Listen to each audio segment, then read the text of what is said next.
And let's start with today Newton's third law. Okay, you know from your early classes, for every action, right?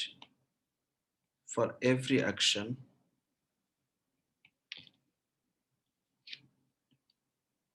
right? For every action, there is always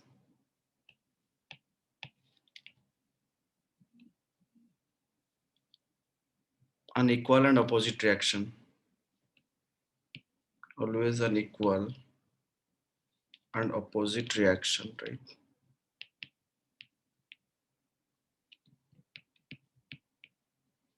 Equal and opposite reaction. Yes or no? Students, actually action and reaction do not act on the same body. They act on different bodies at the same instant of time. Okay?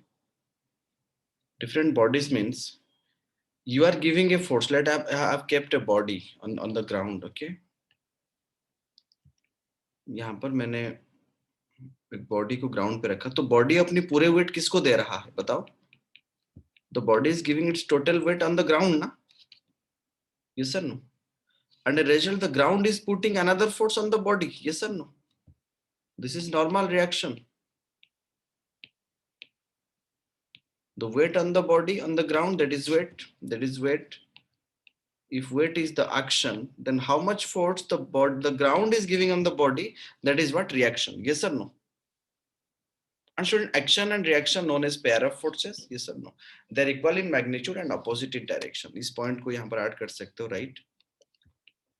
Action and reaction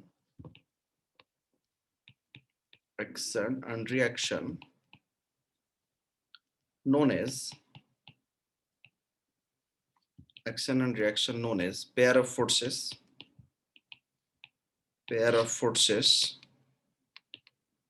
correct, are equal in magnitude and opposite in direction, are equal in magnitude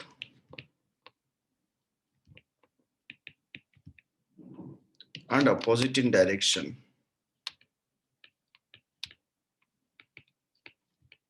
And opposite in direction. ठीक है. Equal in magnitude and opposite in direction. Acting on the different bodies in interaction. Yes, sir, right? Acting on different bodies in interaction.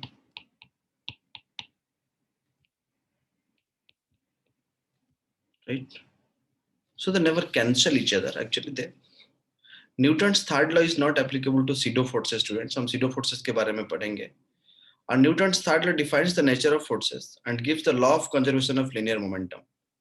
Yes or no? Law of conservation of linear momentum. You know, in your class 9, momentum before collision is equal to momentum after collision, right? That is from Newton's. Yes. You have also derived that one in class 9th. Yes or no? और students, अगर हम Newton's law की बात करें, अगर examples की बात करें न्यूटन्स थर्ड लॉ की, है कि नहीं? जब हम when we walk on the road, student, we push the road backward. Yes or no? And road applies equal in magnitude and opposite forces on us so that we can move forward. Yes or no? When we walk on road, example, when we walk on road, है कि नहीं? So we push the road in backward. We push road in backwards.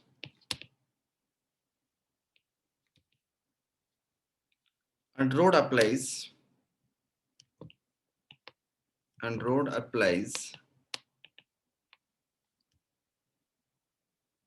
equal magnitude, मतलब equal in magnitude,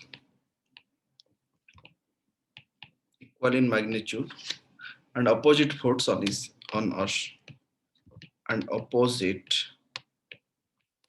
force on us. ठीक है, तभी जाके हम move कर पाते हैं. स्टूडेंट, जब हम स्विम करते हैं, when we swim, कुछ एग्जांपल्स दे रहा हूँ, आप याद रख सकते हो इसको. स्विमिंग वाला केस पे भी क्या होता है? When we swim, students, then what happens? We push the water in backward direction, and water applies equal in magnitude but opposite in direction so that we can move forward. Yes or no? Bird is in wire case hanging from a spring balance. Bird starts flying in the case, the reading of the balance decreases. Yes or no? समझ पे आया students? So there are many examples, we will see, है कि नहीं।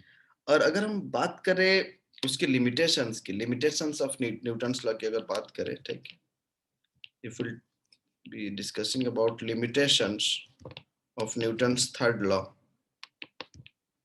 Limitations of Newton's third law, ठीक है। बस एक दो पॉइंट हम डिस्कस करना चाहेंगे यहाँ पर न्यूटन्स की लिमिटेशन की थर्ड लॉ में। It's strictly applicable for the interaction between two bodies, yes or no, separated by a large distance of order of astronomical units, है ना। It does not apply strictly when the objects move with velocity near to that of the light. If a body is moving with velocity of light, there हम उसको वहाँ पर हम उसको apply नहीं कर सकते हैं। और it does not apply where the gravitational field is strong. जहाँ पर gravitational field बहुत ज्यादा है, वहाँ पर भी हम लिमिटेशन मतलब इसको मतलब न्यूटन्स थर्ड लॉ को अप्लाई नहीं कर सकते, ठीक है। तो the most important thing is now, जो हमने पढ़े थे पहले से, मैंने आपको बताया था, ठीक है। जैसे कि आपको ये कुछ चीजों के बारे में पढ़ना होगा, जैसे कि मैंने आपको बताया था what is free body diagram, है ना। आज के लेक्चर पे हम इस सब के बारे में थोड़ा सा डिस्कस करेंगे, जो हमने वेक्टर एंड फोर्सेस पे ऑलरेडी डिस्कस कर चुके थे, यस और नो। फ्री बॉडी डायग्राम के बारे में, देन नॉर्मल फोर्स के बारे में, ये मैंने बताया था वेक्टर्स पे, और एक बार रिकैप्चुलेट हो जाएगा चीजें। नॉर्मल रिएक्शन और फोर्स, नॉर्मल रिएक्शन और फोर्स के बारे में, ठीक है। एंड टेंशन के बारे में, ठीक है। डिस्कस अबाउट टेंशन, जबकि मैंने बताया था वेट फोर्स, है कि नहीं। और फ्रिक्शन के बारे में मैं बता चुका था, बट डिफरेंस है, हम फ्रिक्शन के बारे में पढ़ेंगे यहाँ पर वेट के बारे में, वेट फोर्स के बारे में, मतलब ग्रेविटेशनल फोर्सेस के बारे में, ठीक है। थोड़ा इसके बारे में आज डिस्कस करते हैं सारा चीज, ठीक है। स्टूडेंट्स, अगर फ्री बॉडी डायग्राम की बात करें, ठीक है, if what is mean by free body diagram और force diagram. Free body diagram की हेडिंग फ्री बॉडी डायग्राम, और उसको भी क्या कहते हैं, फोर्स डायग्राम, ठीक है। फ्री बॉडी डायग्राम एफबीडी लिखेंगे हम बहुत जगह पे, और उसको भी कहते हैं फोर्स डायग्राम। क्या कहते हैं, फोर्स डायग्राम, है ना। we'll discuss about free body diagram and force diagram, correct। let's know about free body diagram, है कि नहीं। Students, when several bodies are connected, मतलब जब बहुत सारे bodies connected होते हैं, मतलब कैसे, by strings और springs, और ऐसे ही नॉर्मल सरफेस के साथ कांटेक्ट कर रहे हैं each other, एक दूसरे के साथ जुड़ा हुआ है, then all the forces acting on a body are considered and sketched on the body under the consideration by just isolating it। मतलब सारे फोर्सेस, बॉडी को हम पॉइंट मास ले जाते हैं, सारे फोर्सेस कौन सी डायरेक्शन पे एक्ट करता है, उन सारे को हम एक डायग्राम पे दिखाते हैं, that is known as free body diagram और फोर्स डायग्राम, राइट। ये सब नो। तो just right, when several bodies, right, when several bodies are connected, when several bodies are connected by strings,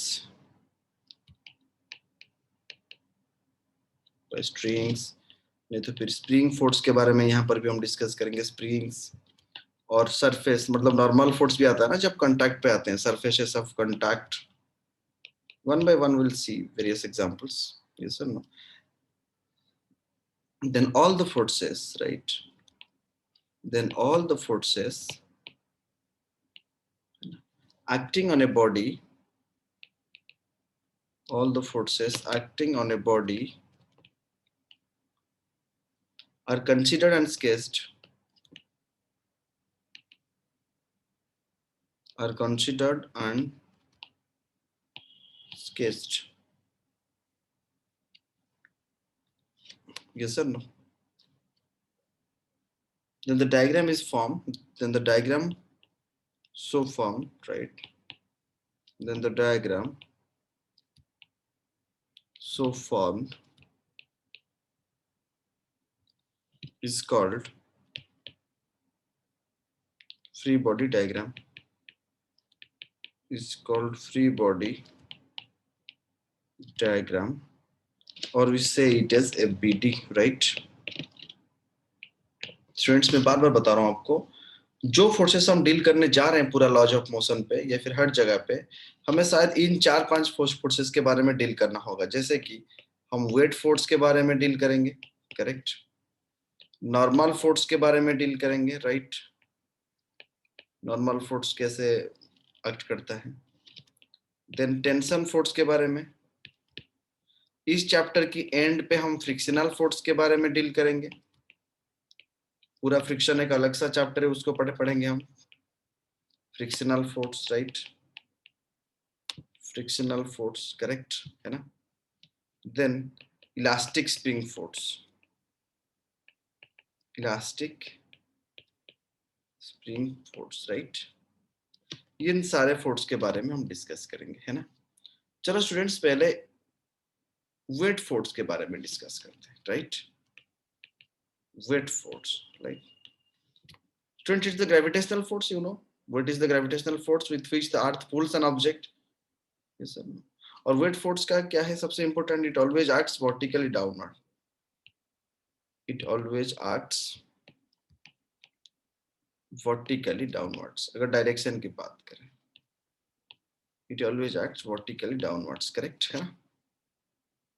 ठीक है स्टूडेंट्स, थोड़ा इसके बारे में मैं बता देता हूँ आप लोगों को।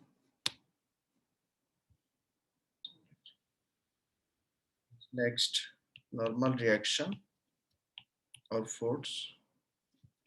ये जो है students, it always acts perpendicular to the surface in contact. Yes or no, right? It always acts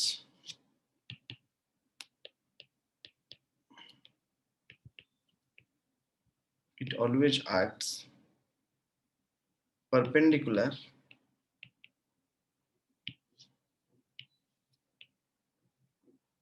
to the surfaces in contact.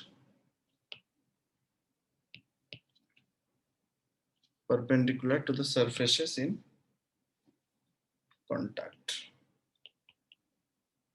Right? When one body tries to press, right? When one body tries to press on the surface of the second body, on the surface of the second body, on the surface of the second body, है ना? Getting students? Just note it. फिर मैं समझाता हूँ आपको। Students, एक body को हमने यहाँ पर प्लेस किया। Already we have learned all those things in vector and forces में मैंने पढ़ाया था, ठीक है। दिस इज ग्राउंड, है ना, और बॉडी की मास m है, तो इसकी वेट जो है ना mg है, right. mg is the weight, ठीक है। Always weight acts vertically downward, है ना। अगर ऐसा है, अगर मैं कोई इंक्लाइंड वाला सरफेस ले लूं, ठीक है, लेट दिस इज एंगल, ये एक इंक्लाइंड सरफेस है, यहाँ पर मैंने एक बॉडी को ऐसे प्लेस किया, तो in this case also it will act vertically downward, right. Already you know all those things. Students, क्यों ना इंक्लिनेशन इस तरफ हो जाए, करेक्ट। Let the inclination is in this direction and this is the theta, same. तो here the weight will be always gravitational force, weight is mg, right, है ना। और नॉर्मल फोर्स देखो स्टूडेंट्स, यहाँ पर भी कांटेक्ट हो रहा है दोनों सरफेस, ये सरफेस और ये ग्राउंड। यहाँ पर भी ये सरफेस इंक्लाइंड सरफेस के साथ भी टच हो रहा है, यहाँ पर भी वो टच हो रहा है कि नहीं। जबकि नॉर्मल फोर्स की बात है, it always acts perpendicular to the surface in contact, right. It always acts perpendicular to the surface in contact, है ना। ये हमेशा perpendicular to the surface in contact. Student देखो, ये है ना weight, that is the action. मतलब body ने ग्राउंड के ऊपर जो फोर्स दिया, दैट इज एक्शन, और ग्राउंड उतना ही अमाउंट का फोर्स बॉडी के ऊपर एक्ट करेगा। So that is perpendicular to the surface in contact. ये सरफेस इन कांटेक्ट है, इसको perpendicular, that is known as the normal force, right.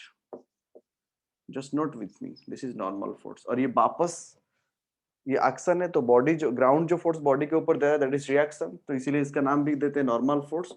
कहीं कहीं पे नॉर्मल रिएक्शन भी दिखा जाता है, कुछ कुछ बुक में एन लिखा रह जाता है, कुछ कुछ बुक में आर भी लिखा जाता है। No need to be worried about that, ठीक है। अगर यहाँ पर हम सरफेस की बात करें, तो ये स्टूडेंट कांटेक्ट सरफेस है, उसको परपेंडिकुलर रिएक्ट करेगा, मतलब नॉर्मल रिएक्शन ऐसे एक्ट करेगा, this is the normal reaction N. अगर यहाँ पर देखेंगे तो वो कैसे एक्ट करेगा, it will act like this, this is the normal reaction, right, है ना। ये भी नॉर्मल रिएक्शन है, गेटिंग। और एक बात स्टूडेंट्स, मैं थोड़ा इसको परपेंडिकुलरली ऐसे बना देता हूँ, ठीक है। स्टूडेंट देखो ये टोटल एंगल 90 है ना, if this is theta, this is 90, vertically downward act कर रहा है, this is 90, so this small angle is going to be 90 minus theta, right? Yes or no? This angle is going to be 90 minus theta, है ना?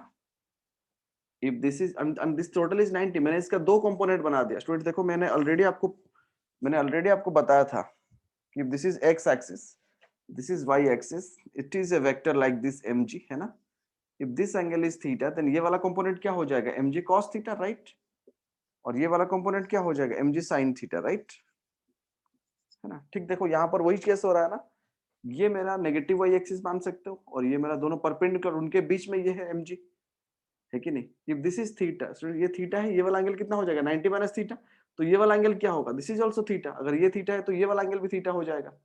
जो angle मैं यहाँ पर दिखाया हूँ, दिस एंगल ग्रीन में जो एंगल दिखा रहा हूँ, है कि नहीं, ये इसके बीच में और इसके बीच में एंगल क्या है? Theta. If this is mg, then ये वाला कंपोनेंट क्या हो जाएगा? This is going to be mg cos theta, right? And this is going to be mg sin theta. ये एक कॉमन डायग्राम है, बहुत सारे जगह पे हमें ये डायग्राम की रिजोल्यूशन पे आएगा, बहुत सारे केसेस पे। और यहाँ पर आप देख सकते हो दिस इज mg, करेक्ट? अगर मैं इसका कंपोनेंट बनाऊं तो इसका एक कंपोनेंट इस तरफ आ जाएगा और एक कंपोनेंट इस तरफ आ जाएगा, right? This is theta, this is 90, this is going to be 90 minus theta, so again this is going to be theta. तो यहाँ पर जो कंपोनेंट है ये वाला हो जाएगा mg cos थीटा, राइट? और ये वाला कंपोनेंट क्या हो जाएगा? mg sin थीटा, है ना? And this is normal reaction, है कि नहीं? दिस इज ये वाला कंपोनेंट जो है that is mg sin theta, और ये वाला कंपोनेंट जो है वो दैट इज, नहीं स्टूडेंट्स जस्ट अ मिनट, ये थीटा हुआ, है कि नहीं? हाँ ठीक है, ये mg cos थीटा एंड ये mg sin theta, understood? Just draw it students. Students if the body is in equilibrium, अगर ये बॉडी रेस्ट पे है, सो दैट मींस हम यहाँ पर बोल सकते हैं, यहाँ पर n is equal to mg, पहला केस पे हम बोल सकते हैं n is equal to mg, है ना? If this body is at equilibrium, then n is equal to how much? n is equal to mg cos theta. There are various forces is going to act. यहाँ पर भी n is equal to mg, n is equal to mg, n is equal to mg cos theta, है कि नहीं? और यहाँ पर कौन सा फोर्स एक्ट कर रहा है? mg sin थीटा एक्ट कर रहा है। जब हम फ्रिक्शन पढ़ेंगे, अगर बॉडी इस तरफ मूव कर रहा है तो फ्रिक्शनल फोर्स जो है वो अपोजिट डायरेक्शन पे एक्ट करता है। अगर ये बॉडी इस तरफ मूव कर रहा है तो फ्रिक्शनल फोर्स तो इस तरफ ही एक्ट कर सकता है, करेक्ट? है ना स्टूडेंट्स, है कि नहीं? तो अगर हम यहाँ पर बात करें नॉर्मल फोर्स की, मान के चलो मैंने यहाँ पर एक चीज रख दिया कुछ ऐसा, ये एक वॉल है ऐसा, there is a wall like this, correct? ऐसे मैंने एक लैडर को लैंड किया, ऑलरेडी मैं बताया था, जस्ट एक बार आपको बता रहा हूँ। क्वेश्चन करते वक्त हम इसके पूरा एनालिसिस करेंगे। मान के ये ए पॉइंट है तो this is N A normal force, अगर यहाँ पर अगर ये बी पॉइंट है तो this is N B, right? है ना? यहाँ पर भी नॉर्मल फोर्स एक्ट कर सकता है। अगर स्टूडेंट यहाँ पर मैंने कुछ ले लिया, यहाँ पर एक सर्कल को मैंने रखा है यहाँ पर, राइट? तो ये जो यहाँ पर एक्ट कर रहा है, यहाँ पर भी ऐसे नॉर्मल फोर्स इस ए पॉइंट पे जा सकता है अंदर की तरफ, एन ए। अगर ये पॉइंट कंटैक्ट करता है दैट इज एन बी, और अगर ये पॉइंट टच कर रहा है एंड दिस इज टेंजेंशियली ये जा रहा है, तो टेंजेंशियली अगर मैं परपेंडिकुलर ड्रा करता हूँ, it is always perpendicular to the surface in contact. और एक पॉइंट को तो परपेंडिकुलर नहीं होगा ना, मतलब एक पॉइंट को परपेंडिकुलर मतलब उसी पॉइंट पे एक टेंजेंट बना दो, उसको परपेंडिकुलर होके जाएगा। जब ये परपेंडिकुलर होके जाएगा तो डेफिनेटली सेंटर के थ्रू जाएगा। बहुत सारे ज्योमेट्री वाले केसेस के साथ लिंक करके हम ये क्वेश्चन सॉल्व करेंगे, ठीक है?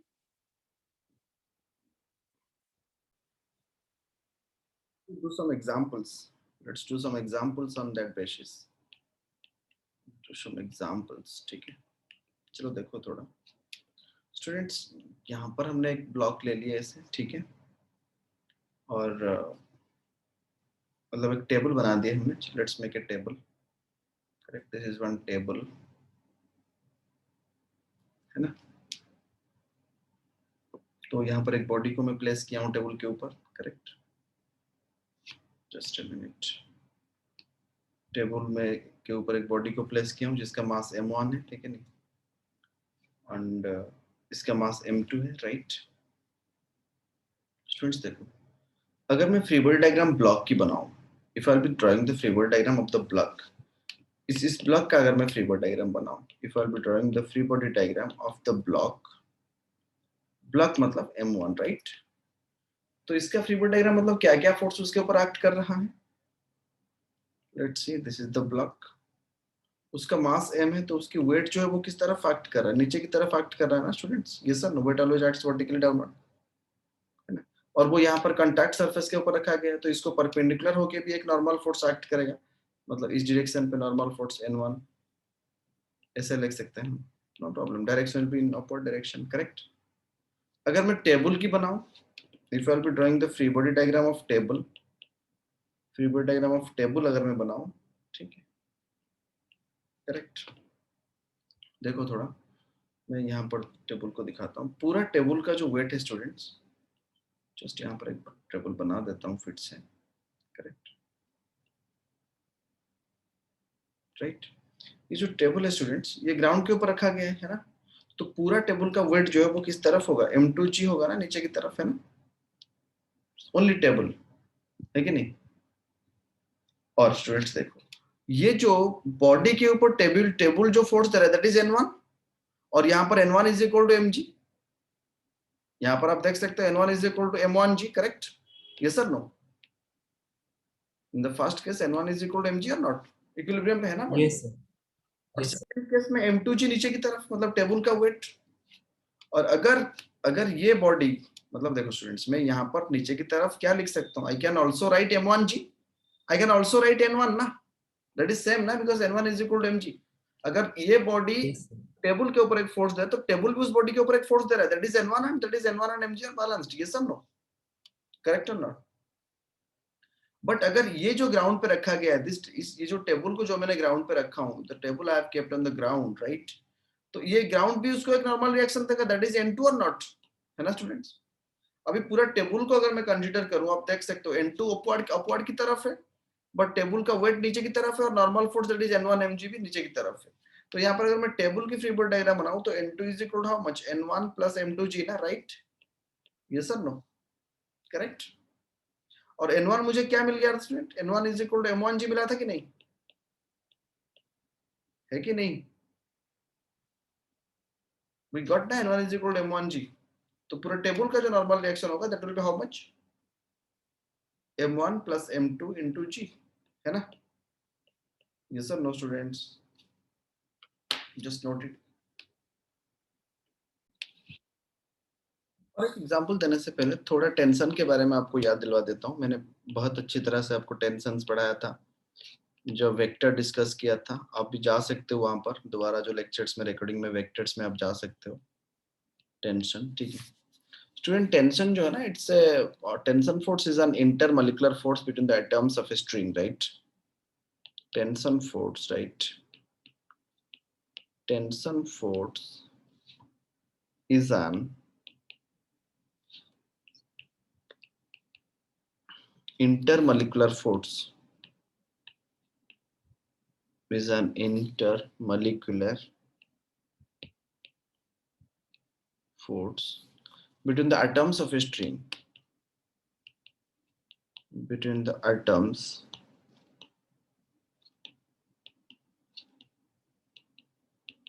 of a string, right, which acts or reacts, right, which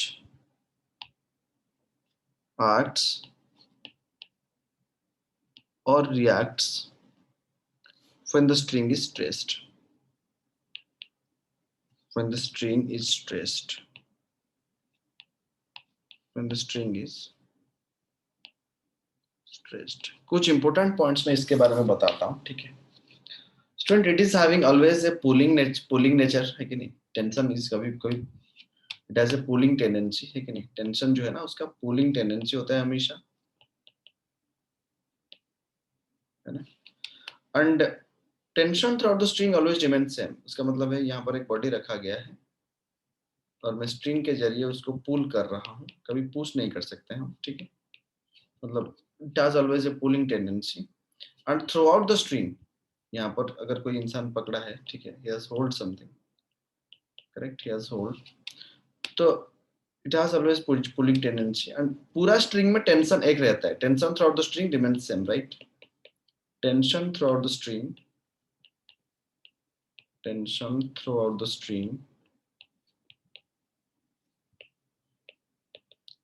tension throughout the string remains same, right। and अगर point of action की बात करें, यहाँ पर अगर मैं इस point से बोलूं तो टेंशन की डायरेक्शन इस तरह दिखाएंगे, अगर इस पॉइंट से बोलो इस तरह दिखाएंगे। But throughout the string the tension remains same। tension always acts, it always acts from the point of contact, away from the point of contact, right, it always acts away from the point of contact. It always acts away from point of contact, right? It always acts away from the point of contact, है ना? मगर मतलब यहाँ पर अगर मान के चलो यहाँ पर कुछ एक बॉडी को मैंने ऐसे done like this, right? So let this is tension T और यहाँ पर weight mg है नीचे की तरफ. इस पॉइंट से अगर बात करूँ हैंगिंग पॉइंट से तो यहाँ पर टेंशन इस डायरेक्शन पर, अगर इस पॉइंट से बात करूँ तो tension, but tension through out the string remains same T only. Correct है ना? जस्ट एक एग्जांपल देता हूँ फिर हम रखेंगे, ठीक है? मैं नोट शेयर कर दूंगा, आप लोग अपडेट कर दोगे, ठीक है? जस्ट एक एग्जांपल देता हूँ मैं इसके ऊपर, है ना? Just draw the diagram students, है ना? जस्ट डायग्राम एक ड्रॉ करो, टेंशन जिसमें इंक्लूड हुआ है, करेक्ट? ये एक सपोर्ट है,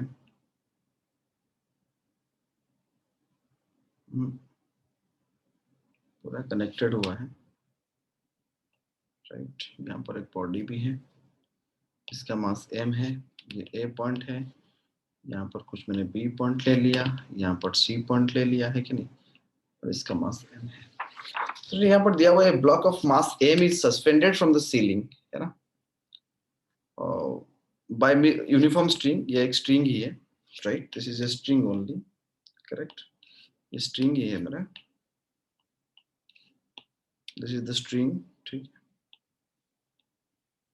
करेक्ट? दिया हुआ है string, find the tension of the string at points A point पे टेंशन कितना है, at B and at C. B is the mid point, ये जो है ना वो मिड पॉइंट है, ठीक है? Also find the tension A B and C if the mass of the string is negligible. अगर मास लेस है तो टेंशन कितना होगा, अगर मास m है टोटल स्ट्रिंग का तो टेंशन कितना होगा, राइट? थोड़ा देखते हैं इस टाइप के क्वेश्चन को हम कैसे डील करते हैं, ठीक है? Student, tension at any point will be weight of the part below. इस पॉइंट की अगर मैं टेंशन की बात करूं तो इसके नीचे कितना वेट है, अगर इस पॉइंट की बात करूं ए पॉइंट की तो उसके नीचे कितना वेट है, तो वो वाला पॉइंट थोड़ा लिख दो, right? Tension at any point, right? Tension at any point, थोड़ा लिखो, tension at any point will be weight of the part below it, will be weight of the part below it, correct? Friends, अगर मैं TA की बात करूं, अब देख सकते हो यहाँ पर TA की अगर मैं बात करूं तो उसके नीचे कितना वेट है यार, ब्लॉक का मास m है, टोटल स्ट्रिंग का मास m है, तो हम लिख सकते हैं क्या, m plus small m into g, that is the tension eight A, right? अगर टेंशन एट B की बात करूं तो आधा हो गया, मतलब उसके नीचे कितना मास आ गया, m/2 आ गया मास, तो simple total mass is m/2 आधा का, फिर total weight is m into g, correct? अगर मैं TC की बात करूं तो TC will be how much students, capital M into g, understood और not?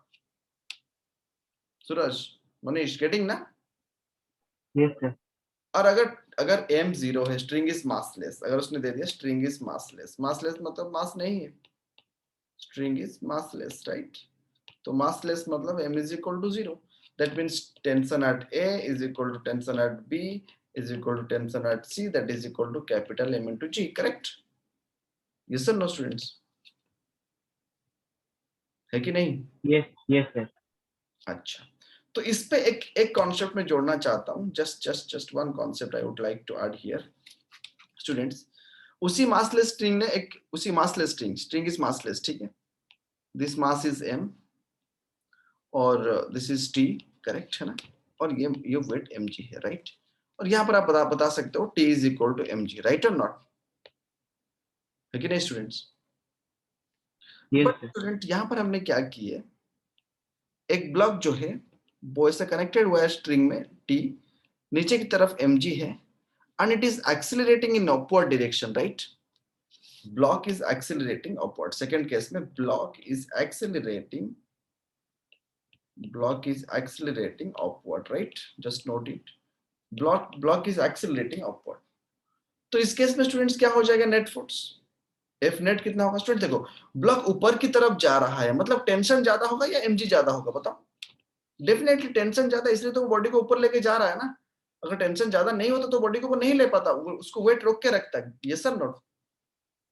Yes, sir. Yes sir no students? Yes.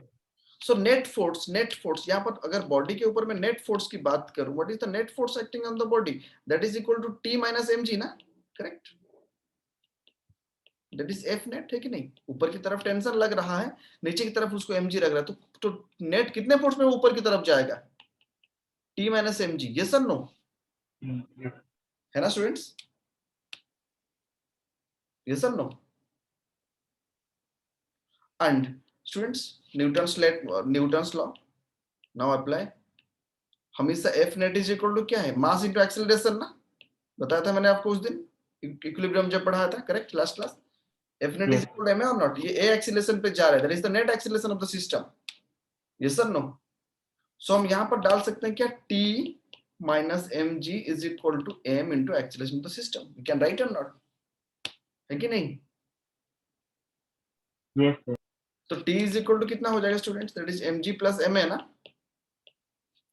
That is m taking common, that is g plus a और not. तो इस case में tension कितना हो जाएगा? If body is accelerating upward, t is equal to mg plus a ना students? Yes. Understood और not, है कि नहीं?